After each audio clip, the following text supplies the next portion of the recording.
प्रभु की कृपा से आप सबका मन भगवान शिव शंकर के चरणों में लगा हुआ है।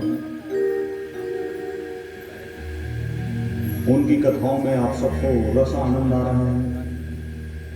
ये साक्षात भगवान शिव शंकर की कृपा है। जब हमको कथा प्रिय लगे, जब हमको संत जन प्रिय लगे, जब हमको पंडित गुरु ज्ञानी जन प्रिय लगे, तो ये मान लेना कि भगवान की कृपा हो, ईश्वर की कृपा हो। क्योंकि ईश्वर कृपा साध्य है, संसाधन है, अहेतु कृपा कारक है। बिना कारण की कृपा करने भगवान शिव शंकर, वो कारण नहीं देखते हैं, बिना कारण कृपा करते। इसलिए हम सबको उनकी भक्ति करना चाहिए। सबसे सरल साधन भक्ति की यदि कोई है तो कथा श्रवण। कथा श्रवण करने में कुछ लगता नहीं, इसलिए भक्ति सबसे बड़ी बताई गई है शास्त्रों में। ज्ञान से ईश्वर को जल्दी प्राप्त नहीं किया जा सकता।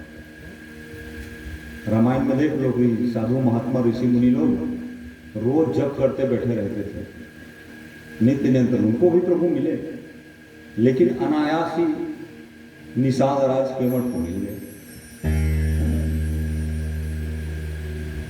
कैसे मिल गए? एक मिल गए, स्वयं भगवान चल करके आ गए। आप में यदि भक्ति होगी तो ईश्वर के पास आपको जाने की जरूरत नहीं, वो स्वयं आपके पास आ जाएंगे।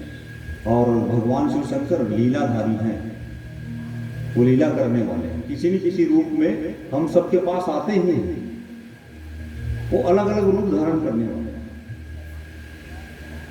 कभी ब्राह्मण बन करके आ जाएंगे, कभी आपके मित्र बन करके आ जाएंगे, गुरु बन करके आ जाएंगे।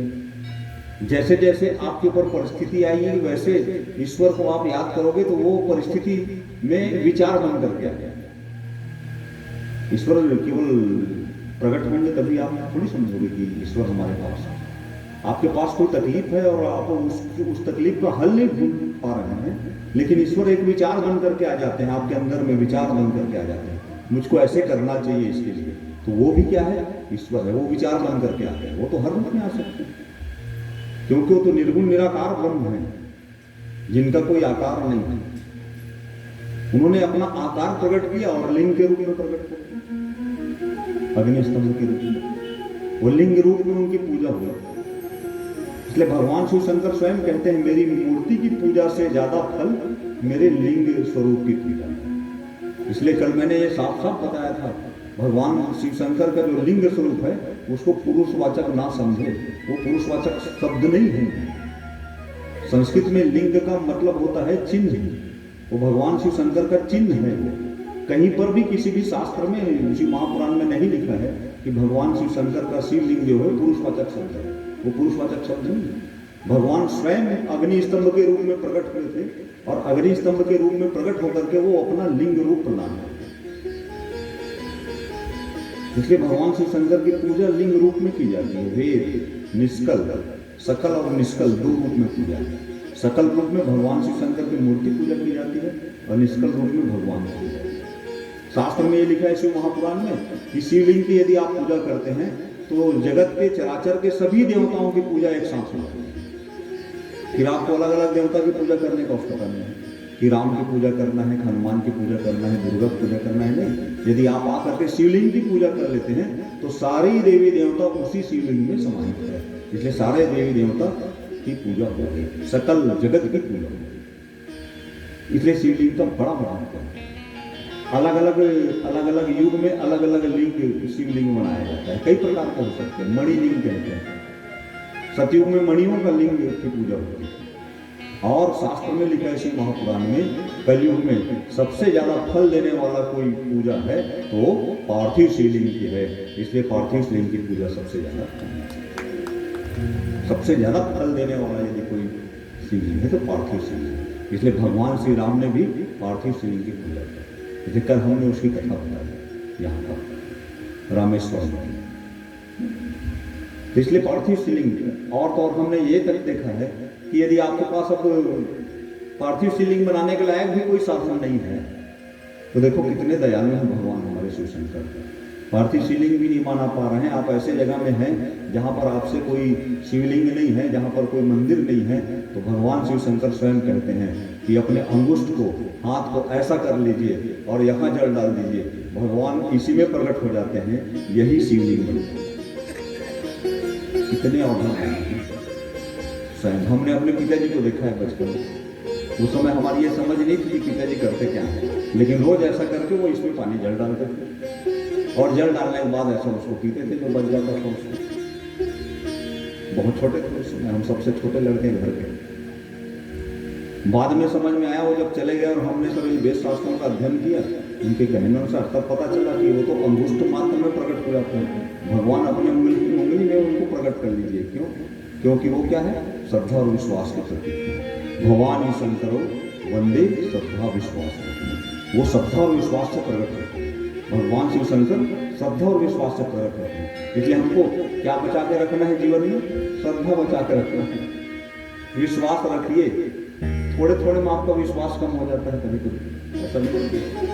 विश्वास मरता नहीं। विश्वास में एक सबसे बड़ी चीज है, विश्वास किसी के ऊपर किए हो तो मरता नहीं है, कम ज्यादा होता है। और श्रद्धा जब आपके अंदर में है, तो श्रद्धा जब आपके अंदर में आता है तो घूमड़ घूमड़ के मन द्रवित हो जाता है।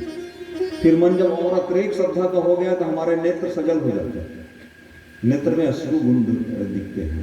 और श्रद्धा अमर हो गया तो ऐसा लगता है हम उसको स्पर्श करेंगे। जब गुरु के ऊपर श्रद्धा आ गया, पंडित के ऊपर श्रद्धा आ गया, तो ऐसा लगता है कि चरण छू लेंगे, क्योंकि चरणों में उनकी गंगा है। भगवान विष्णु ने कहा है कि मनुष्यों में मैं ब्राह्मण हूं, इसलिए चरण पढ़ते हैं। और चरणों का भी, चरण जब हम प्रणाम करते हैं तो अंगूठे के चरणों के नख को प्रणाम किया जाता है। क्यों?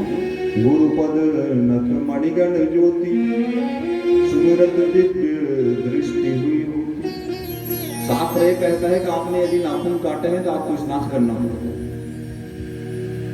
आपने छौर कर्म किए हैं, कठिन कठिनाई कुछ भी किए हैं, यदि नाखून काटे हैं तो हमारा शास्त्र कहता है कि हमको स्नान करना चाहिए। लेकिन कलयुग में उल्टा हो गया है, हम लोग सब क्या है, नहा के ही नाखून काटते हैं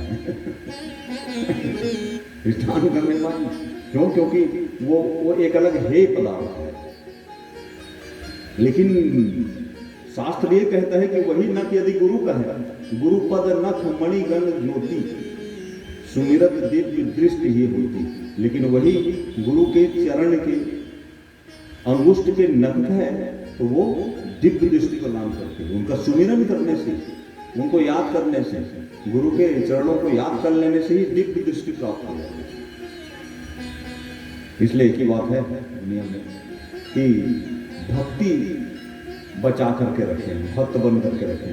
और भक्ति का सुलभ साधन तो केवल एक ही चीज है, और वो है भगवान की कथा में मन रम जाना। इसलिए भक्त बन करके रहिए। भक्त बन करके जैसे रहेंगे तो भगवान स्वयं देंगे। हम बार बार यदि पूजा करते हैं, ईश्वर के पास जाते हैं, तो ईश्वर भी हमको पहचानना चालू कर देते हैं। कभी कभी जाते हैं मंदिर महाराज, अरे कभी कभी जाओगे तो वो भी कभी कभी पहचानेंगे। जैसे कि आप कभी किसी पार्टी में गए हो और पार्टी में जब जा करके बैठे हो और वहाँ कोई मिल जाता है, कोई बाहर है नहीं, थोड़ा देर बाद परिचय हो गया, और परिचय होने के बाद क्या है कि आप भी अपने घर आ गए, वो भी अपने घर चल गए। 3 साल बाद जब आप जाते हो तो वो भी वहाँ मिला हुआ है, एक नहीं पहचानता। होता क्या है, फिर आप भी उसको देखते हो, कई बार कहीं देखा हूँ क्या, वो भी देखते रहता है, कई बार कहीं देखा हूँ ऐसा लगता है। बार बार उसके तरफ आपका निगाह जाता है, वो भी आपकी तरफ देख रहे हैं बार बार। कुछ देर बाद मन नहीं मरता तो आप सोचते हो चलो मिल के देख लेते हैं कौन। अब जाकर मिलते हो, हाथ मिलाते हो, फिर पूछते ऐसा लगता है यार कि आपको कहीं देखा हूँ, तो वो भी कहता है कि मैं भी कैसा लग रहा है कहीं देखा हूँ। तब बताते नहीं, वो ओझा नाम की पार्टी में मिले, दोबारा मिलना हो गया। अब तीसरे बार में वो कभी 15 दिन बाद फिर मिल गया, फिर 5 दिन बाद फिर मिल गया, चौथे दिन बाद फिर मिल गया, उसके बाद 10 साल बाद भी मिलेगा तो एक बार में पहचान जाते हो। बस ऐसी ही व्यवहार मेरे भगवान शिव शंकर लिंगेश्वर के साथ रखिए। बार बार आप यहाँ आओगे तो भगवान भी बार बार आपको पहचान जाएगा। जैसे ही आपको पहचानेगा आपके जीवन के सारे कष्ट हरण होंगे, सारे कष्ट। बच्चे उनके नज़दीक थे, वो भी तो जानते हैं कि आप उसके भक्त हो। कई बार तो ऐसा होता है कि वो इंतजार करते रहते हैं कि आप आओ उसकी पूजा करो। हम सोचते हैं हम भगवान की पूजा करते हैं, अरे भगवान की पूजा हम थोड़ी कर रहे हैं, भगवान स्वयं अपनी पूजा हमसे करवा रहे हैं। उनकी पूजा तो करने वाले लाखों करोड़ों लोग हैं। कई बार ऐसा लगता है कि वो हमारा इंतजार करते हैं।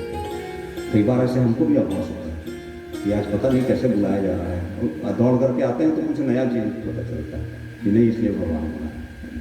इसलिए हम सब उनके ही सहारे हैं और उनके ही सहारे रहते हुए उनके साथ ही जीवन बिताएं।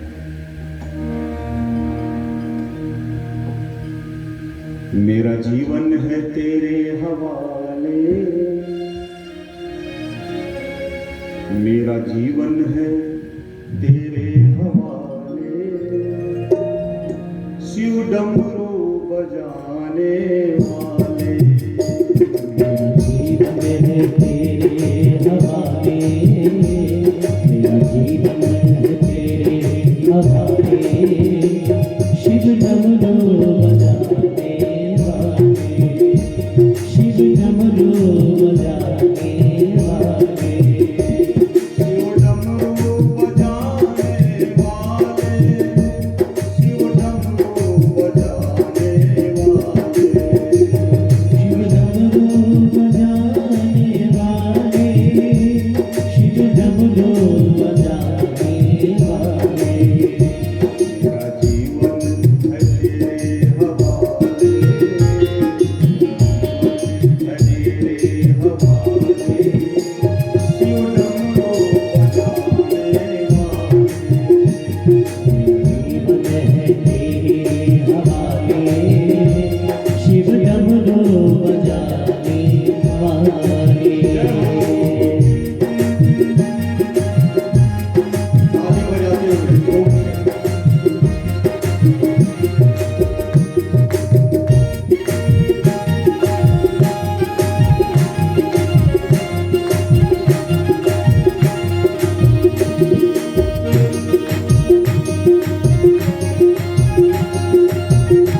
बजाने वाले, ओ शिव डमरू बजाने वाले, ओ भोले डमरू बजाने वाले।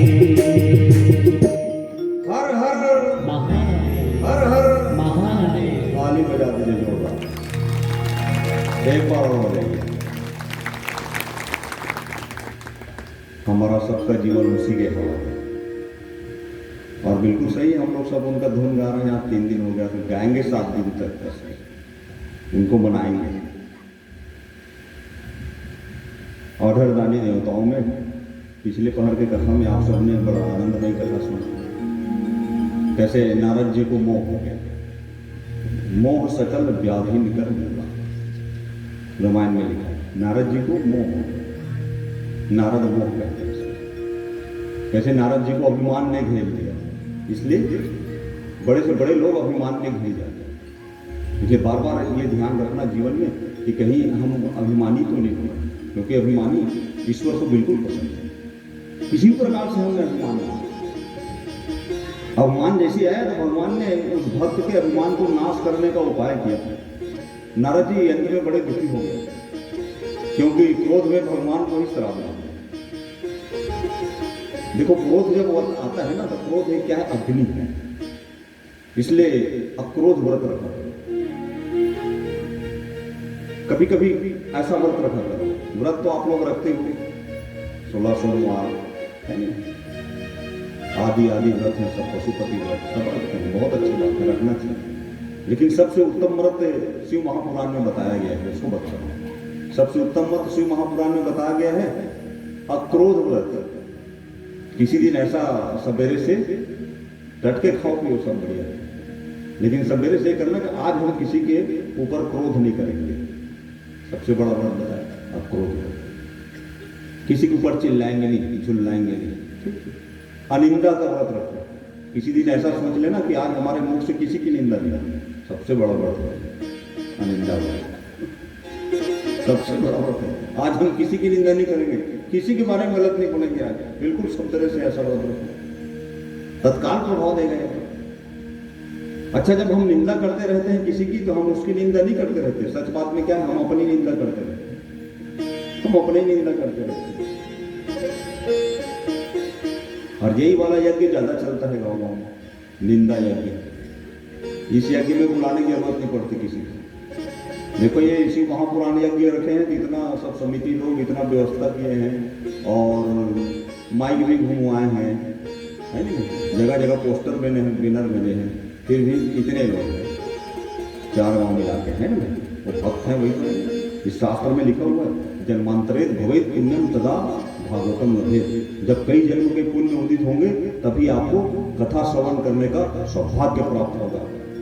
इसलिए यदि आ गए हैं कथा श्रवण करने के लिए, तो ये कई जन्मों के पुण्य उदित हुए हैं। और जिनका उदित नहीं हुआ है अपने घर में चुनाव प्रचार में लगे हुए हैं, बेचारे क्या करेंगे, पंच सरपंच में जीतना है।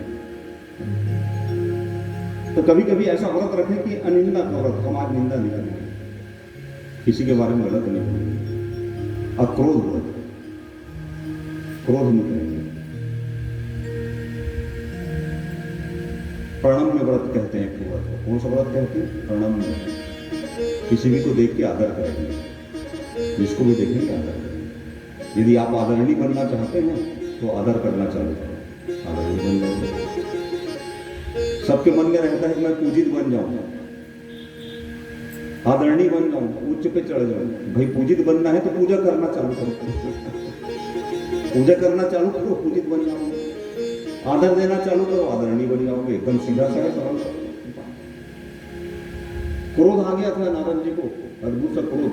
क्रोध में श्राप दे दिया स्वयं भगवान विष्णु को कि हे विष्णु, सवेरे सुने, सवेरे पहर में सुने, हे विष्णु, जैसा रूप बंदर का तूने मुझको दिया है, वैसी बंदर लोग तेरे सहायता करेंगे।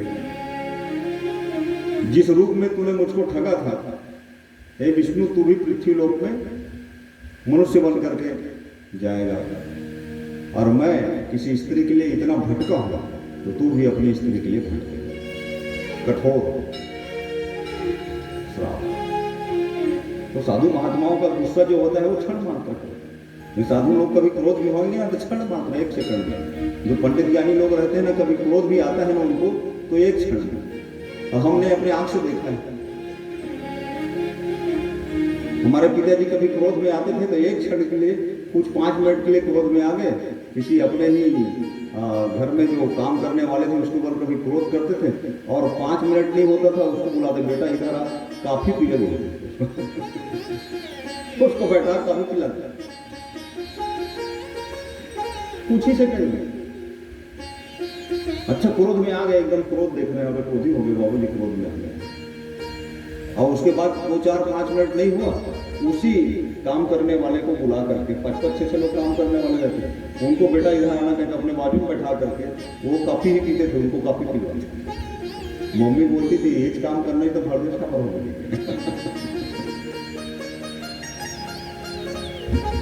हो हमारे ऊपर भी कभी क्रोधित हो गए तो हमारी एक आदत थी, हम लोग कभी भी जाते थे तो माता पिता का प्रणाम करके, बचपन से आदत है, घर से निकले तो दोनों को प्रणाम करके निकले, ऐसा संस्कार दिया गया घर में हम लोग, दोनों प्रणाम करके निकले, वापिस आने के बाद फिर प्रणाम करना, कहीं भी आज भी आदत है हमारी। अभी भी गए थे तो मंदिर में प्रणाम किए और फिर घर अंदर घुसे, फिर मंदिर से प्रणाम करके फिर यहाँ पर आए। तो कभी सवेरे किसी बात के लिए नाराज है तो जाते समय प्रणाम करते तो कुछ नहीं बोलते, फिर उसके बाद फिर जब वापिस आ रहे हैं तो प्रणाम कर रहे हैं तो एकदम नया कर रहे थे और बोल रहे इतनी देर तक कहाँ चल दिया था तो धूप हो गया है बहुत ऐसा। तो ये क्या है, ये महात्मा लोगों को मैं गुण बता रहा हूँ। महात्माओं में गुण जो होता है वो क्षण के लिए होता है। क्रोध यदि उनको आया और जब उनको क्रोध आता है तो उनका क्रोध भी श्राप भी वरदान होता है। और उसी समय भगवान शिव शंकर ने कहा कि ये सब मेरी ही लीला थी, क्योंकि पृथ्वी लोक में अत्याचार बढ़ गया है, इसलिए विष्णु को राम बन करके जाना पड़ेगा। और भगवान शिव शंकर ने कहा था कि मेरे विष्णु यदि राम बन करके जाएंगे तो मैं हनुमान बन करके प्रकट होऊंगा, और वही भगवान विष्णु हनुमान बन करके, शंकर जी हनुमान बन करके आ गए। एक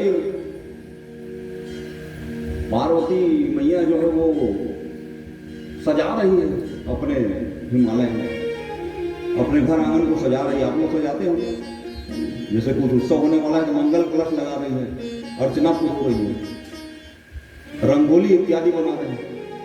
ब्रह्माणी जी ब्रह्मलोक से देखी पार्वती कितनी झूठी है, देखो तो इसके घर में उत्सव है और हमको नहीं बुलाई।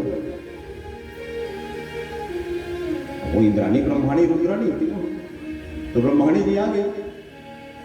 अब ब्रह्माणी जी आई और आग बोली क्या इतना बड़ा उत्सव कर रहे हो, हमको निमंत्रण तक नहीं दिए हो। तो बोले अच्छा मैं वो बताई रहती, आज मैं बहुत प्रसन्न हूँ। क्यों? मेरे महादेव बड़े प्रसन्न हैं। तो कैसे प्रसन्न है? वो महादेव जी आज कहते हैं कि वो पृथ्वी लोक पर अवतार लेकर के जाएंगे। तो ब्रह्माणी ने कहा कैसे अवतार लेंगे? उनका मन आज बड़ा प्रसन्न है। बोले क्या? अब वो भक्त बन करके जाना चाहते हैं। तो भक्त बन करके कैसे जाएंगे? सेवक बनना चाहते हैं वो, उनका मन सेवक बनने का है। कभी कभी जो बड़े लोग रहते हैं ना, वो लोग छोटे बनने की इच्छा करते हैं। आप बड़े हो घर के, कभी कभी कोई गुरु महात्मा आ जाते हैं तो हम बड़े छोटे हो जाते हैं। हालांकि बहुत पूजित हैं, लेकिन जब कोई बड़े हमारे से आ गए तो हम छोटे हो जाते हैं। और छोटे होने में जितना आनंद आता है ऐसे नहीं आता। हम तो कहते हैं हम आप सबसे बिल्कुल छोटे हैं, हमेशा छोटे बनना चाहिए, छोटे बनने का नहीं। तो पार्वती जी कहती है कि मेरे जो स्वामी हैं शंकर जी हैं, वो बोले भक्त बनना चाहते हैं, वो सेवक बनना चाहते हैं, जबकि वो स्वामी है। भगवान शिव शंकर सबके स्वामी हैं, तो सेवक बनना चाहते हैं वो। तो जाकर के पूछो कैसे सेवक बनेंगे? वो सेवक बन करके, हनुमान बन करके, राम जब विष्णु अवतार लेंगे तो हनुमान बन करके सेवा करने के लिए जाना चाहते हैं। और वही भगवान जो है शिव शंकर, इसलिए हनुमान चालीसा में लिखा है शंकर स्वयं केसरी नंदन, तेज प्रताप महाजगवंदन। शंकर सुवर नहीं है ना, वो कुछ गड़बड़ है। वो जो मूल प्रीति जो है वो उसका व्हाट्सअप फोटो कॉपी मेरे पास है। तो तुलसीदास जी ने लिखा है, वो क्या लिखा है? शंकर स्वयं केसरी नंदन, स्वयं केसरी। इसकी भी बृहद कथा है महापुराण में। कि भगवान शिव शंकर हनुमान बन गए। इसलिए हनुमान जी स्वयं भगवान शिव शंकर के ही स्वरूप रुद्र अवतार। अब नारद जी को बड़ा मन में क्षोभ था। क्रोध के बाद क्या होता है? पश्चाताप होता है। सबरे बताया ना, क्रोध जैसी आएगा तो पश्चाताप होता है। किसी के साथ बढ़िया प्रेम से रहते हो, थोड़ा बहुत बात में मनमुटाव हो गया और दूसरा कोई बता दिया, वो तो बहुत गाली देती है, तो आप लड़ झगड़ पड़ते हो और लड़ने के बाद फिर एक 8-1.5-2 घंटा बाद पश्चाताप होता है। फोकट लड़ाई हो गई करते हैं, बने दोनों जन मिल के लिंगेश्वर जाप रहे ना, वो देख लिया वो अकेला से आ गया सहेली संग लड़ी। अब वो सोचती है कि मैं पहले बोल लूँ, अब आप सोच रहे हो वो पहले बोली तब मैं बोलूँ, और सोचते सोचते साल भर बीत गया, अब वो नहीं बोल रही तो आप ही बोल रहा हूँ जाके, उसमें क्या क्या है? अरे होंगे जो होंगे बोल। क्रोध में नारद जी ने बहुत श्राप दिया था। नारद जी का मन बड़ा विचलित हो गया। मैंने अपने ही भगवान को श्राप दिया, इतना कठोर श्राप दिया। बार बार सोचते रहे, पूछते रहे कि मेरा ये उपाय क्या है, प्रायश्चित करना चाहता हूँ। तब भगवान स्वयं विष्णु ने कहा था कि जाओ जपो शंकर सत नाम, शंकर के नाम जपो, सहस्त्र नाम है। भगवान शिव शंकर के एक नाम नहीं है, 1000 नाम है।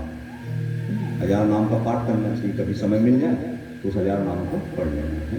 सहस्त्र नाम है भगवान शिव शंकर, सहस्त्र नाम, उसका पाठ करिए। और कहा कि तुम अपने पिताजी ब्रह्मा जी के पास जाओ और भगवान शिव शंकर की लीला कथाओं का वर्णन सुनो। तो ब्रह्मा जी वहाँ से निकले और निकल करके जब मन थोड़ा दुखी रहता है, क्षोभ रहता है, तो तीर्थ करने की इच्छा होती है। तो शिव महापुराण में लिखा है कि नारद जी सभी तीर्थों का सेवन किए, जितने तीर्थ हैं उनको घूमते रहे। नाना प्रकार के प्रयाग तीर्थ में गए, चित्रकूट गए, ऐसा घूमते घूमते वो फिर सीधा ब्रह्मलोक में गए। यहाँ से भगवान शिव शंकर की अद्भुत कथा प्रारंभ होती है। ये शिव महापुराण की कथा सबसे पहले भगवान शिव शंकर ने पार्वती को बताई है। उसके बाद नारद जी को ब्रह्मा जी ने बताई। ब्रह्मा जी तो जानते हैं शंकर के बारे में, तो नारद जी ने क्या कथा बताई है वो कथा आगे आप लोग सब अब इधर सब वो कथा पूरे सुनते जाएंगे। तब तक 25 तारीख, ज़्यादा समय नहीं हम लोगों को। ये गूढ़ रहस्यमय कथा को जितना आत्मसात कर सके। और ऐसा कहते हुए नारद जी सभी तीर्थों का सेवन किए और अंत में ब्रह्मा जी के पास गए, अपने पिताजी। ब्रह्मा जी कौन है? उनके पिताजी गोद से उत्पन्न हुए ब्रह्मा, नारद जी है। नारद जी जो है ब्रह्मा जी के गोद से, ये सब अयोनिक हैं, योनि से उत्पन्न लेने वाले नहीं हैं, ये सब अयोनिक हैं। और वहाँ जाकर के फिर उन्होंने ब्रह्मा जी को प्रणाम किया था और प्रणाम करके एक ही प्रश्न पूछे थे। देखो, ऐसा कहा गया है जब गुरु से मिलो एकांत में तो प्रश्न करना चाहिए। अब गुरु पंडित ज्ञानी लोगों से अपने अपने व्यापार पर चर्चा करोगे तो वो क्या बता सकेंगे बेचारे परिवार के बारे में चर्चा करोगे तो वो क्या बता सकेंगे। गुरु यानी पंडित महात्मा मिल गए तो उनको भगवान के बारे में पूछो तो भगवान के बारे में कुछ बताएंगे। तो ब्रह्मा जी जैसे गुरु के पास गए, पिताजी ही उनके गुरु हैं, और जाकर के प्रणाम किया और एक बात पूछे थे, हे तात कहा था उन्होंने, हे तात मैं आपके शरण में आया हूँ, ये हे तात ये शिव कौन है आप मुझको बताइए। ठीक है, अच्छा प्रश्न पूछा है। ये शिव कौन है? वो तो निर्गुण होते हुए भी सगुण है। सृष्टि के पूर्व में भगवान शिव किस रूप में स्थित थे? प्रश्न देखो, सृष्टि के पूर्व में भगवान शिव किस रूप में थे और फिर वही शिव ब्रह्मा विष्णु महेश के रूप में कैसे प्रकट हुए? तो सार तत्व शिव कौन है? पहला के शब्द क्या पूछा, शिव कौन है? तो जान तो ले पहले शिव कौन है। शिव शिव ही है क्या? शिव कौन है? और वो सृष्टि के पूर्व में भगवान शिव किस रूप में थे और वो कैसे प्रकट हो गए और कैसे फिर ब्रह्मा विष्णु महेश ये कौन है? 3 देवता है हमारा त्रिदेव है ना, ब्रह्मा विष्णु महेश, ये कौन है? ये कैसे हो गया? शिव ही महेश है कि महेश कोई और है? अच्छा प्रश्न है, शिव ही महेश है कि महेश कोई और है? तो अद्भुत सा श्लोक लिखा है शिव महापुराण में, ब्रह्मा विष्णु महेशश्च त्रयो देवः शिवांशजः महेशस्त्र पूर्णांशः सौम्येव शिवः परः। ब्रह्मा जी ने ये श्लोक बोला, ये ब्रह्म वाक्य है। ब्रह्मा जी ने ये बात बोला है जो मैं आपको भी इस श्लोक में सुनाया है। ये देववाणी है, वो लोग देव भाषा में बात करते हैं, इसलिए संस्कृत की देववाणी कान में पढ़नी चाहिए। अभी तो ऐसे ही पता चल रहा है क्या बोलना है संस्कृत में। बहुत लोग कहते हैं संस्कृत समझ में नहीं आता। महाराज कैसे समझ में नहीं आया, मैं बोल के बता रहा हूँ देखो। ब्रह्मा विष्णु महेशश्च त्रयो देवः शिवांशजः महेत्रस्त पूर्णांशः स्वमेव शिवः परः। ब्रह्मा विष्णु और महेश ये तीनों देव शिव के ही अंश हैं। किसने बताया बात को? ब्रह्मा जी बोल रहे हैं, ब्रह्मा जी कह रहे हैं नारद को कि ब्रह्मा विष्णु और महेश ये शिव के ही अंश हैं। महेश उनमें पूर्ण अंश है। जो महेश है वो क्या है? पूर्ण अंश। पूर्ण अंश महेश है, तीनों देवताओं का पूर्ण अंश है। लेकिन एक्चुअल में शिव है क्या? नहीं, उनके अंश है, पूर्ण अंश है, पूर्ण रूप से है ना। और वो स्वयं परस्पर शिव है। नारद जी ने कहा था, हे ब्रह्मदेव, आप उन महेश्वर शिव के सभी चरित्र की कथा हमें सुनाइए, उनके गृहस्थ आश्रम और उनके सन्यासी रूप की भी लीला हमें बताइए।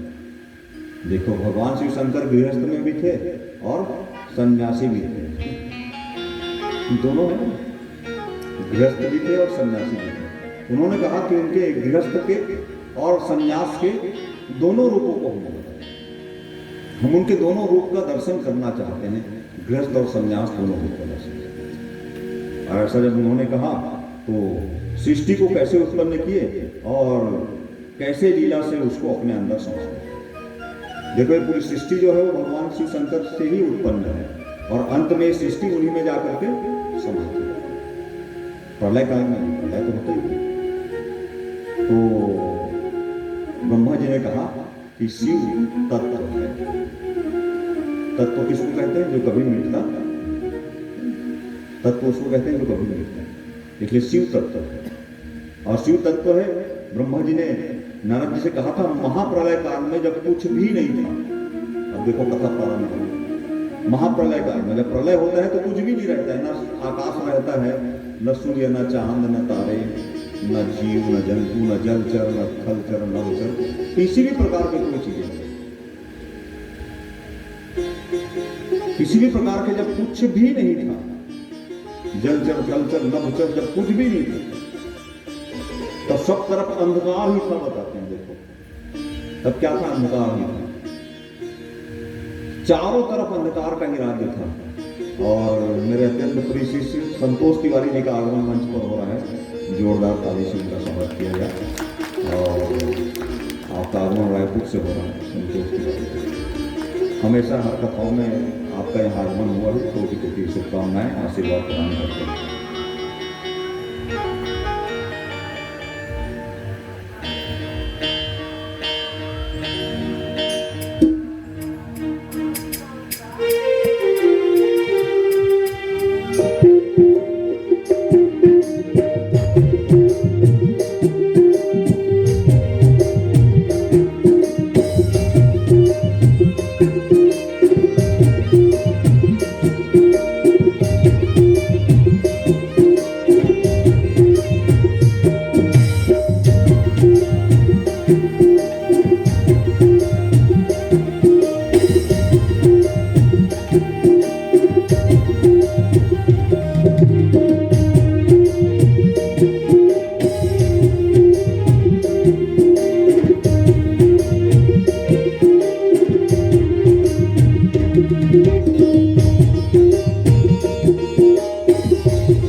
संतोष तिवारी SBI में अधिकारी हैं रायपुर में। और आप आसीन हैं और मेरे शिष्य हैं। और सबसे बड़ी बात है, आपने देवी महापुराण की कथा अपने गरीब हाउसिंग बोर्ड कॉलोनी में करवाई थी। बहुत लोग यहाँ से भी गए थे और कथाओं पर आपका आगमन होते रहता है। संत जनों का आगमन बड़ा शुभ अवसर है और गुरु शिष्य का आगमन एक साथ मंच पर हो, इससे बड़ी और कोई बात है। नारद जी स्वयं गए हुए हैं अपने गुरु के पास, ब्रह्मा जी के पास, और यही प्रश्न किए हैं और आपका आगमन हुआ है कि शिव को गुरु शिष्य जब मिल जाते हैं तो कुछ तत्व पर बात होनी चाहिए। शिव तत्व, तो नारद जी ने कहा कि शिव तत्व है, और जब कुछ भी नहीं था, केवल अंधकार था। जैसे आंख आप बंद कर लिए किसी अंधेरे रूम में चले जाते हो तो अपने ही आपका हाथ कहाँ है पता नहीं चलता, खुद के हाथ को भी पता नहीं रहता कहाँ पर है। उसने यही कहा कि महाप्रलय काल में जब कुछ भी नहीं था तब सभी तरफ अंधकार ही फैला था, तब नहीं और है के बीच में जो था वही शिव है। देखो, नहीं और है, नहीं है के बीच में कुछ है कि नहीं और है के बीच में कुछ है। जैसे कि आप कहीं गए हो, अब एकदम अंधकार है तो अंधकार में अंधकार है ना, है तो बोल रहे हो अंधकार है, लेकिन है और नहीं है के बीच में क्या है, तो वही तत्व। तो जब कुछ भी नहीं था तो उसी को तत्सत ब्रह्म, जो नहीं और है के बीच में, दोनों बोलेंगे यार ऐसा जोड़ दिए तो बोले अब उंगली दोनों है क्यों, लेकिन बीच में कुछ है। तो बीच में जो रहने वाला चीज है वही क्या है, वही शिव, तत्सत ब्रह्म शिव है, तत्सत ब्रह्म, तत्सत ब्रह्म। और जो सत था वही शेष था, उस परम तत्व में जो निराकार है वही परमात्मा। शिव निराकार है, जिसका कोई आकार नहीं। कैसे निराकार है? बिनु पद चलहि सुनहि बिनु काना, बिनु पद चलहि सुनहि बिनु काना, बिनु पद चलहि सुनहि बिनु काना, बिनु पद चलहि सुनहि बिनु काना, कर बिनु परम करहि विधि नाना, कर बिनु करम करहि विधि नाना, बिन वाणी बक्ता बड़ जोगी, बिन वाणी वक्ता बड़ जोगी, आनंद रहित सकल रस भोगी, आनंद रहित सकल रस भोगी, बिनु पद चलहि सुनहि बिनु काना, बिनु पद चलहि सुनहि बिनु काना, कर बिनु परम करहि विधि नाना, कर बिनु करहि विधि नाना, कर बिनु परम करहि विधि नाना। निराकार हो, बिनु पद चल रहे, जो बिना पैर के भी चल लेते हैं। सुने बिनु काना, जिनके कान नहीं है लेकिन सब कुछ श्रवण करते हैं, ये निराकार ब्रह्म है। बिन वाणी वक्ता बड़ जोगी, वाणी तो नहीं है लेकिन उनसे बड़ा कोई बोलने वाला तो नहीं, उनसे बड़ा कोई वक्ता नहीं, हम बोलते छोटा मोटा वक्ता, उनसे बड़ा कोई वक्ता। कर बिनु कर्म करें विधि नाना, जिनके हाथ नहीं है लेकिन नाना प्रकार के कर्म करते हैं, ऐसे निर्गुण निराकार ब्रह्म। अब देखो, ऐसा निर्गुण निराकार ब्रह्म थे, है ना, है वो थे, लेकिन ऐसे आए हैं शिव महापुराण में कि उनमें ऐसी इच्छा जागृत हुई कि मैं एक से अनेक। देखो, इस जगत में सब चीज एक से अनेक ही हो रहा है, एक से अनेक होने की प्रवृत्ति। वो निर्गुण निराकार ब्रह्म में ये भावना जगी कि मैं एक से अनेक हूं, मैं एक से और दो हूं, एक से अनेक। एक से अनेक होने को लिए चाहे, लेकिन वो निर्गुण निराकार है, ध्वल है, उनमें कोई भी प्रकार का माया नहीं है, कोई दोष नहीं है, कुछ भी नहीं है, तो एक से अनेक नहीं हो सकता। जैसे एक इसको ऐसे उदाहरण में समझ, जैसे चावल और धान। अब चावल है, चावल एक से अनेक होने को चाहेगा तो हो पाएगा क्या? बिना तोड़े भाई। चावल यदि ये सोचेगा कि मैं एक से अनेक हो जाऊंगा तो होगा क्या? नहीं होगा। लेकिन धान यदि ये सोचता है एक से अनेक हो जाऊंगा कहते, तो थोड़ा सा आर्द्रता पानी का मिलेगा और उसमें फिर अंकुरित हो जाएगा और फिर अनेक धान बन जाएंगे। तो अंतर क्या है दोनों में? किस चीज का अंतर? केवल छिलके का अंतर है, आवरण का आवरण का अंतर है। चावल और धान में आवरण का अंतर है।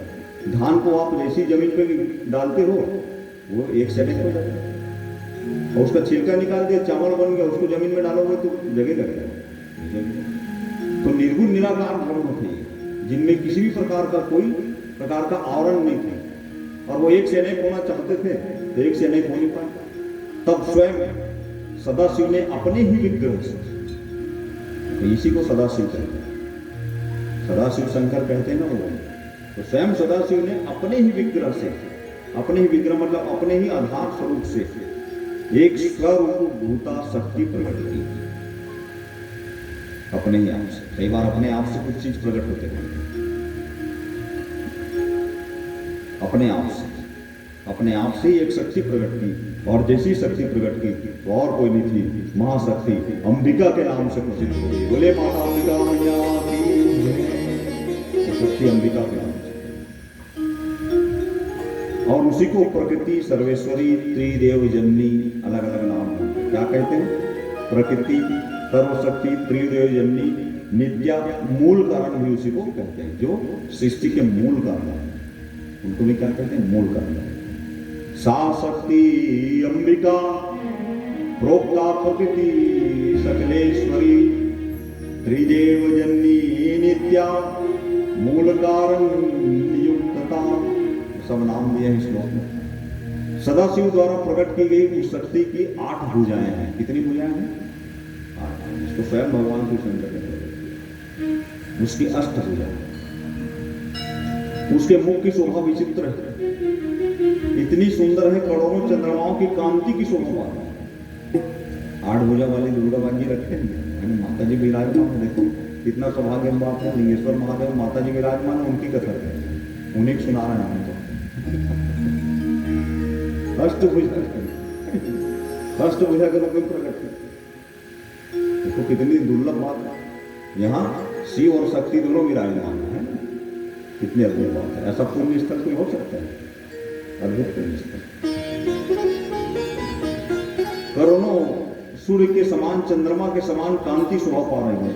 वो नाना प्रकार के आभूषण पहने हुए, नाना प्रकार के आभूषण पहने, और माताओं को आभूषण पहनना चाहिए, श्रृंगारित रहना चाहिए, माताओं को श्रृंगारित रहना चाहिए, आभूषण पहने हुए रहना चाहिए। वो नाना प्रकार के आभूषण पहने हुए, अनेक प्रकार के अस्त्र शस्त्र पहने हुए, तो अस्त्र शस्त्र, अनेक प्रकार के अस्त्र और शस्त्र दोनों होना चाहिए। शास्त्र भी होना चाहिए और अस्त्र भी होना चाहिए। उनके नेत्र खिले हुए कमल के समान जान पड़ती है। नेत्र जो है कमल के समान है, नेत्र इंग्लिश में कमल नेत्र, कमल के समान जान पड़ती है। अतः उन शिव और शिवा ने एक ही समय में शक्ति के साथ शिवलोक का निर्माण कर दिया। अब क्या हो गया? शिव और शिवा, इसको क्या कहते हैं? शिव और शिवा। इसलिए कभी कभी शिवा शिव नाम दिया था। ये प्रथम है, ये पहले है यहाँ सृष्टि में, शिव और शिव। उन दोनों ने एक ही बार, दोनों जब प्रकट हुए तो दोनों जी ने कुछ ही समय में एक लोक का निर्माण किया, पहले लोक, जिसको उत्तम लोक कहते हैं। और वो उत्तम लोक और कोई नहीं है, काशी है, जिसको क्या कहते हैं? आनंद है। उस उत्तम लोक का नाम काशी है। काशी जो है वो पृथ्वी से अलग है ना, पृथ्वी में काशी को माना नहीं जाता, वो पहले से है। उसके बाद पृथ्वी आग समाहित होती है, लेकिन काशी जो है, इसलिए कई बार क्या होते हैं, जिसका प्राण काशी में छूटता है वो सीधा कहाँ जाते हैं? शिव लोक में जाते हैं। तो बहुत सारे सेठ लोग काशी में घर लेकर रखते हैं बहुत सारे लोग ना बुढ़ापा में काशी चले जाते हैं। सब जानते होंगे जो अच्छे अच्छे ऊंचे ऊंचे सेठ लोग हैं ना, वो काशी में होते हैं, क्योंकि काशी मरने से मुक्ति मिलती है। काशी मरने से ये बात प्रसिद्ध है। बहुत सारे जब जिनका एकदम बुजुर्ग जिन सिंह हो जाता है, काशी में जाते हैं। बाबा जी को जानते हैं, काशी में जाते हैं। तो बड़े बड़े सेठ लोग काशी में घर बनाते। अब एक सेठ को मैं ऐसा जानता हूँ, काशी में घर बना करके वहीं हमको बस महाराज जी अब वहीं हमारा जाना है, प्राण वहाँ हमारा निकलेगा, जाएंगे। अब देखो पहले भगवान शिव चाहेंगे तभी तो। और वो काशी में 3 साल रहे बेचारा घर लेकर, 3 साल तक काशी में रहे, उनको मृत्यु नहीं आई। अब उनके घर में उनके नाती पोते का, उनके पोते की शादी थी, तो पोता और नाती लोग बार बार बोले कि दादाजी कम से कम थोड़े देर के लिए आ जाते हैं, शादी है घर में। वो डोकरा मान गया, ठीक है आ जाओ। 3 साल तक वहां दिया। अब वहां से वो फ्लाइट में बैठ करके कहा अपने नाती घर में शादी में। अपने घर में जैसे आए, दूसरे रात को वो सोया हुआ था, प्राण निकल गए। प्राण निकल गया। सवेरे देखते हैं तो डोकरा मर गया। अब वो काशी मरने 3 साल तक। तो भगवान शंकर जब मुक्ति देना चाहेंगे तभी तो मुक्ति पाओगे। मतलब पाप कर्म इतना ज्यादा था कि देखो वो कहाँ वापिस हो गया। फिर अंत समय वहां 3 साल से वहां इंतजार कर रहे हैं, शरीर नहीं छूट रहा है। अंत में आकर के अपने घर में शरीर छूट गया। बहुत लोग हैं जिनका काशी में रहे, इसलिए काशी में रहे। ये काशी जो है वो पृथ्वी के नाम नहीं, इसको किसने बनाया है? भगवान शिव शंकर और शिवा ने पहले निर्माण किया, जिसको आनंद वन रखा नाम। उसका नाम क्या रखा? आनंद वन नाम को। एक समय उस आनंद वन में रमन करते हुए शिवा और शिव के मन में यह इच्छा हुई कि हम किसी दूसरे पुरुष की रचना करें। कोई संसार में क्या है कि एक से अनेक होने की इच्छा होती है। जैसे एक बीज डाल दो, आप लोग सब माता लोग जानते हैं कि क्या करते हो, अपने घर में ही बाड़ी में एक तुमर का बीज डालते हैं और उसके बाद कितना तुमर लेते हैं, तुमर और तो दूसरे घर में बांटते हैं। एक कुम्हड़े के बीज डालते, एक तो कुम्हड़े के बीज अनेक कुम्हड़ा, फिर क्या खुद भी नहीं खा सकते हो तो फिर जाए एक थोड़ा महाराज यहाँ दे दे। तो एक से अनेक होने की हम आप लोगों में भी क्या है, माता पिता में एक से अनेक होने की। माता पिता स्त्री पुरुष है। माता पिता क्या चाहते हैं? अंत में एक से अनेक हो जाए। वो जो बालक जन्म लेता है, जो चाहे वो कन्या हो या पुत्र हो, वो है कौन? अंतिम में हमारा ही अंश तो है। हमने एक से अनेक होना चाहा और उसका भी प्रत्येक चीज एक से अनेक होना चाहा। इनके मन में भी ये बात आई कि कोई और एकाध पुरुष को उत्पन्न किया जाए, क्योंकि अब सृष्टि का विकास करना है। सृष्टि का विकास करना है तो कोई पुरुष उत्पन्न किया जाए। और जैसे ही इन दोनों ने सोचा तो क्षण मात्र में भगवान शिव शंकर ने अपने वामांग भाग में, इसमें वामांग भाग में अमृत का सिंचन किया। देखो भगवान शिव शंकर के पास अमृत है, सबसे पहले अमृत उसी के पास है। उनके पास विष है, विष को तो पी लेते हैं लेकिन अमृत तो पकड़े हैं। तो अपने वामांग में अमृत का जैसे ही सिंचन किया तो उसी समय एक सबसे सुंदर अद्भुत पुरुष प्रकट हुआ। इधर बहुत मजा आएगी। जैसे अमृत का सिंचन किया ना तो एक अद्भुत पुरुष प्रकट हो गया और वह शांत गंभीर था। वो पुरुष प्रकट हुआ, वो एकदम शांत और बड़ा गंभीर था। उसका शरीर नीलमणि के समान चमक रहा।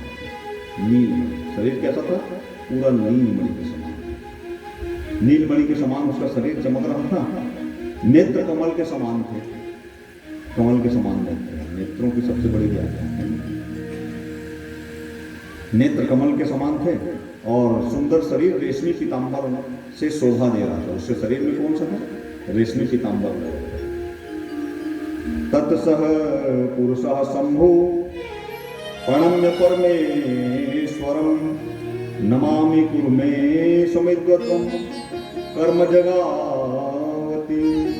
जब प्रकट हुआ उस पुरुष ने, तो प्रकट होते हाथ जोड़ लिया और हाथ जोड़कर उस पुरुष ने भगवान शिव को प्रणाम करते हुए कहा कि हे प्रभु, मेरा नाम निश्चित कीजिए और मेरा काम बताइए। आपने प्रकट किया है तो मेरा नाम निश्चित कीजिए और मेरा काम बताइए। देखो इस संसार में कोई भी चीज किसी का नाम है तो उसका काम है, बिना नाम और काम के जगत में नहीं है। किसी का रूप है तो क्या है, नाम है, और रूप हो गया, रूप है तो नाम है, और नाम है तो फिर काम है। तो जैसे मेरा एक रूप है, ऐसी समझ लो, मेरा एक रूप है तो मेरा नाम है, नाम आप लोग सब जानते हैं, और उसके बाद मेरा काम है तो काम भी आप लोग सब जानते हैं, यही काम करने हैं। किसी भी वस्तु को देखो, इसका एक रूप है, ये वस्तु है, इसका एक रूप है, तो इसका रूप है तो इसका नाम है, इसको क्या कहते हैं, माइक कहते हैं। फिर इसका काम है क्या है, मेरी आवाज को आप तक पहुंचाना है, काम है। इधर भी देख लो, इसका एक रूप, इसको क्या कहते हैं, हारमोनियम कहते हैं, इसका रूप ऐसे ही रहेगा हारमोनियम। रूप चेंज हो जाएगा तो नाम चेंज हो जाएगा। उधर भी वो रखते हैं ऐसे दिख रहे हैं, लेकिन उसको ऑर्गन कहते हैं, हारमोनियम नहीं कहते हैं। हमारे प्रिय संगीतकार देव कुमार वो रखे हैं, क्या ऑर्गन कहलाता है। रूप चेंज हो गया, नाम चेंज हो गया, अब काम भी अलग है, वो म्यूजिक देने के गाने का। तो जिसको भी देखोगे रूपों तो रूप उसको मिल गया। उसने बोला कि प्रभु मेरा नाम सुनिश्चित कीजिए, मेरा नाम क्या है। शिव से उन्होंने हाथ जोड़ करके कहा कि मेरा नाम बताइए, मेरा नाम क्या है, और वो मेरा काम भी बता दीजिए, मैं काम क्या करूंगा, आपने प्रकट किया है। तो उसी समय भगवान शिव शंकर ने बड़ी अद्भुत कृपा की, और उस पुरुष की बात सुनकर भगवान शिव शंकर हंसना चालू कर दिए। जो शिव है वो हंसना चालू कर, उनको देखे कितनी अद्भुत है। मुस्कुरा रहे थे और मुस्कुरा करके बोले शिव जी, यह वश्य व्यापक होने के कारण तुम्हारा नाम विष्णु होगा। बोले विष्णु भगवान की व्यापक हो, तुम व्यापक हो, इसलिए तेरा नाम क्या होगा, विष्णु होगा। विष्णु नाम से प्रसिद्ध है, इसलिए भगवान शिव और विष्णु में कोई अंतर है क्या, नहीं है, उनके ही द्वारा प्रकट है वो, इसलिए विष्णु, तुम्हारा नाम विष्णु होगा। तुम स्थिर होकर के तप करो, और उनको क्या कहा, तुम स्थिर हो जाओ, शांत चित्त होकर के तप करो, क्योंकि समर्थ कार्यों का साधन तुमको ही बनाना है। जितने भी अब कार्य होंगे सृष्टि में, उसका समस्त कार्यों का साधन तुमको ही बनाना है। ऐसा कह करके भगवान शिव ने श्वास मार्ग से विष्णु को वेद का ज्ञान दिया। वेद का ज्ञान, वेद का ज्ञान सबसे पहले किसके पास है, भगवान शंकर के पास है। तो श्वास मार्ग से, अपने श्वास से फूक मारा था उनको, और फूक मार करके पूरा वेद का ज्ञान करा दिया भगवान। गुरु चाहते हैं तो केवल आशीर्वाद से ही सब ज्ञान करा देते हैं, वो शक्ति है, कुछ सुनने की जरूरत नहीं, केवल आशीर्वाद दे देंगे, आपको सच्चू देंगे, सारा ज्ञान हो जाता है। आपको स्पर्श जैसी कर दे, स्पर्श से तो बहुत कुछ होता है, आप लोग जानते हैं, क्योंकि सब लोग स्किन तक तो पकड़े हो, क्या टच करते हो आप सब निकल जाते हैं उसमें, यूट्यूब और फिर फेसबुक आदि जो भी है, तो टच होने से कुछ होता है, ये तो पक्का पता है।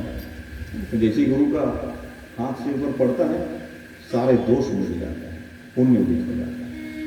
तो श्वास मार्ग से सारे वेदों का ज्ञान करा दिया, और इस प्रकार से श्री हरि विष्णु ने 12,000 दिव्य वर्ष तक तपस्या की।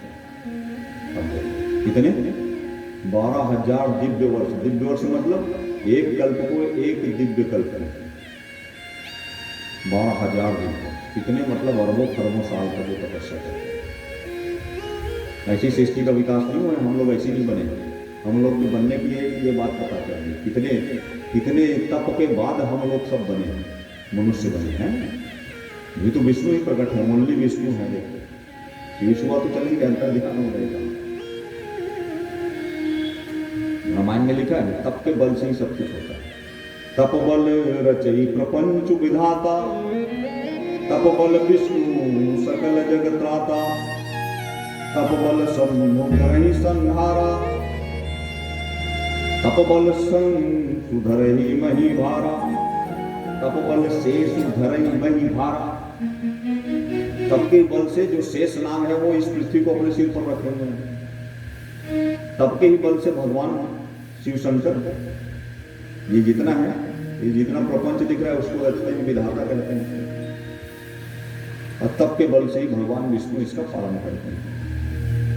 फिर ऐसा एक एक शिव की कृपा से भगवान विष्णु के रोम रोम से जल की धारा बनना चाहिए,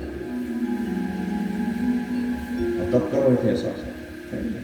और उसी प्रकार से भगवान शिव की कृपा से एकाएक भगवान विष्णु के जितने रोम छिद्र हैं वो रोम छिद्र से, देखो पहला अंधकार है पूरा ना, अब रोम छिद्र से जल की धारा बहना चालू हो, रोम रोम से जल की धारा, यहाँ जल की धारा, और अपार जल समूह हो गया, और अपार जल समूह में उसी जल की धाराएं निकली, उस जल की धारा पूरा आकाश में भर गया, और फिर उस जल में फिर एकाएक मीन आकृति में विष्णु सोए हुए थे, एकाएक मीन। जल की धारा ऑटोमेटिक बही उनके रोम रोम से। जल कहाँ से आया क्या पूछेंगे तो बता दें, रोम रोम से जल की धारा बही, और उसमें फिर मीन आकृति, भगवान विष्णु की आकृति मीन आकृति, सुडोल शरीर मीन आकृति, मीन आकृति में एकाएक वो नारायण में पड़े हुए दिखे हैं। तो नीर, नीर कहते जल को क्या कहते हैं, नीर, और नीर से उत्पन्न है, इसलिए उनका नाम क्या पड़ा, नारायण पड़ा। बोले नारायण भगवान की जय। ओम नमो नारायणाय, ओम नमो नारायण, इसलिए नारायण नाम। बहुत वर्ष तक नारायण जल में सोते रहे, फिर शिव की इच्छा से विष्णु के नाभि से एक कमल प्रकट हुआ, नाभि से कमल प्रकट हुआ, और जल में ही लेटे रहे। और आप लोगों को फोटो देखते हो चित्र, तो उनके नाभि से एक कमल प्रकट हुआ, और जैसे कमल प्रकट हुआ कुछ नहीं दिख रहा है अपने कमल पे, कमल ही कमल दिख रहा है। और हमारे बीच में अत्यंत आदरणीय भैया सेवक राम जी नेले का और अत्यंत आदरणीय भैया किशोर सोहन जी का आगमन है मंच पर, यथास्थान धारण करें। आपको कोटि शुभकामनाएं। उनके नाभि से कमल जैसी प्रकट हुआ, तो अब आकाश में पूरे संसार में कुछ नहीं दिखता है, कमल ही कमल दिख रहा है, कमल का पत्ती दिख रहा है, अब न तो पानी दिख रहा है। और उसी समय भगवान शिव शंकर ने एकाएक उस कमल पर, कमल के पास आए, और कमल के पास आकर के अपने ही आप से प्रकट किए, एक और ब्रह्मा जी को प्रकट किए अपने हाथ से, और प्रकट किए छोटे से रूप में, और प्रकट करके कमल के बीच में ही डाल दिए उसको, और जैसे ही डाल दिए तो ब्रह्मा जी प्रकट हो गए। बोलिए ब्रह्मदेव भगवान की जय। और ब्रह्मा जी प्रकट हुए तो ब्रह्मा जी बार बार ढूंढते रहे, इधर से उधर, इधर से उधर, मैं कौन हूं, मैं कौन हूं, मैं कौन हूं, पूरा इधर उधर देखते, मुझको किसने प्रकट किया है, क्योंकि उसको तो दिखते ही नहीं है नीचे क्या है, पूरा कमल ही कमल दिखता है, बीच में वो किसके, भगवान शिव ने उनको वही प्रकट करके बताया नहीं उनको, छोटे से। अब वो जैसी उनको चेतना आई तो ब्रह्मा जी नाम पड़ा उनका, और ब्रह्मा जी सोचते हैं मैं कौन हूँ, मैं कौन हूँ, कि इधर देख रहे थे, और उसके बाद मैं कौन हूँ कहाँ है, जब इधर देखे इधर एक तो सिर लग गया उन्हें, एकाएक इधर जैसी मुड़ना चाहे तो सिर निकल गया इधर से, अब इधर देखना चाहे तो इधर एक सिर बन गया, पीछे देखना चाहे मुड़ के तो पीछे में सिर हो गया। ब्रह्मा जी कितने सिर हो गए, 4 सिर हो गए। भगवान विष्णु ने कृपा करके उनको 4 सिर प्रदान कर दिया, और यही 400 CCTV कैमरा है। ये और कुछ नहीं है, वो सब देख रहे हैं यहाँ से। तुम ब्रह्मा जी वहां देख रहे हैं, कभी इतने लोग बैठ करके शिव महापुराण की कथा सुन रहे हैं। अभी तो ये वैज्ञानिक लोग जो कैमरा भेजे ऊपर में, वो उससे दिख जाएगा, अभी मोबाइल निकाल के मैप चालू करोगे तो यहाँ पर पंडाल लगा दिख जाएगा ऊपर, ये तो हम लोग द्वारा, लेकिन उसके ऊपर में जो है ब्रह्मदेव, उनके चारों दिशाओं में 4 सिर हैं, वही 4 CCTV कैमरा है। और इस प्रकार से ब्रह्मा जी के ऊपर कृपा की भगवान शिव शंकर ने। बोले शंकर भगवान की जय।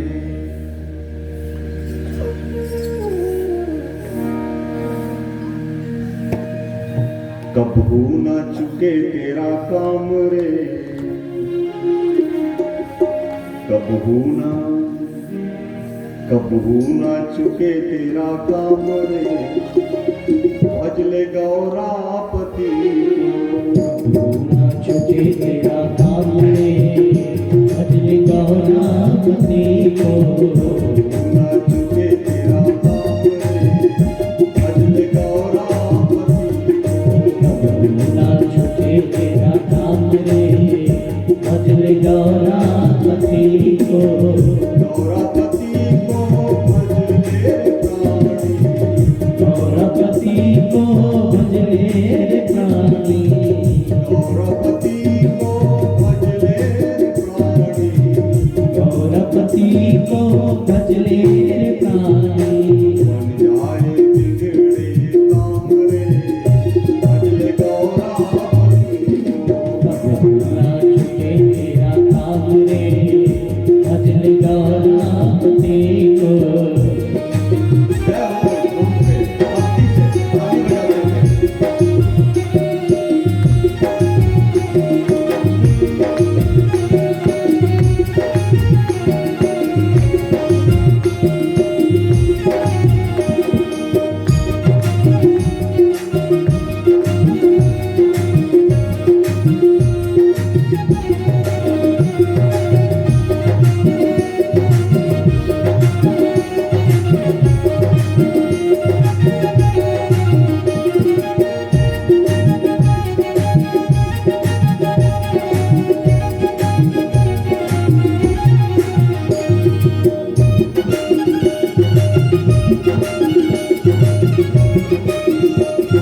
को रखवार भजते जीत लियो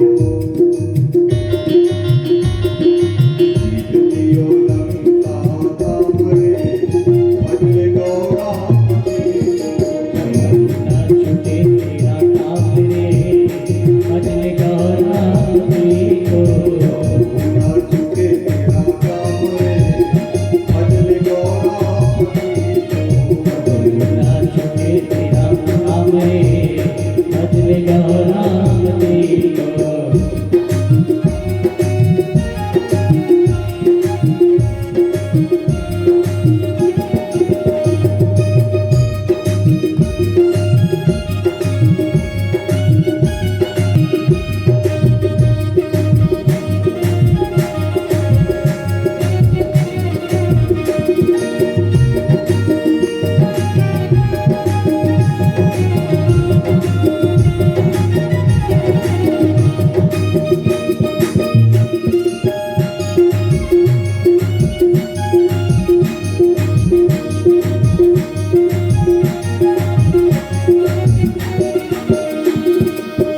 गौरापति को सुर मुनि जपते गौरपति को सुर मोहि जपते गौरापति को सुर मुनि जपते गौरपति को सुर मोहि जपते सुर मुनि जपते सुर मोहि जपते सुर मुनि जपते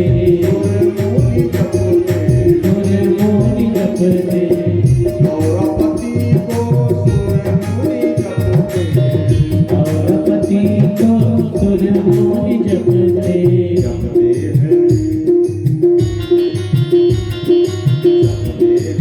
आठों याम रे भजले गौरापति ना छूटे तेरे काम रे भजले गौरापति को ना छूटे तेरा काम रे भजले गौरापति ना छूटे तेरा काम रे भजले गौरापति को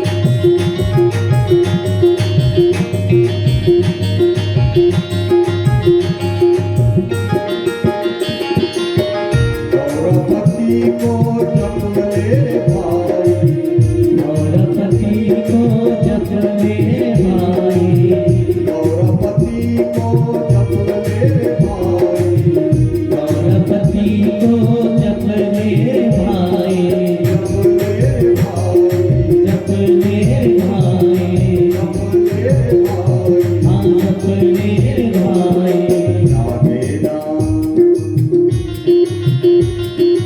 लागे ना कोई दाम रे भजले गौरापति को ना छूटे तेरा काम रे भजले गौरापति को ना छूटे तेरा काम रे भजले गौरापति को ना छूटे तेरा काम रे भजले गौरापति को ना छूटे तेरा काम रे भजले गौरापति को ना छूटे तेरा काम रे भजले गौरापति को बोले शंकर भगवान की जय।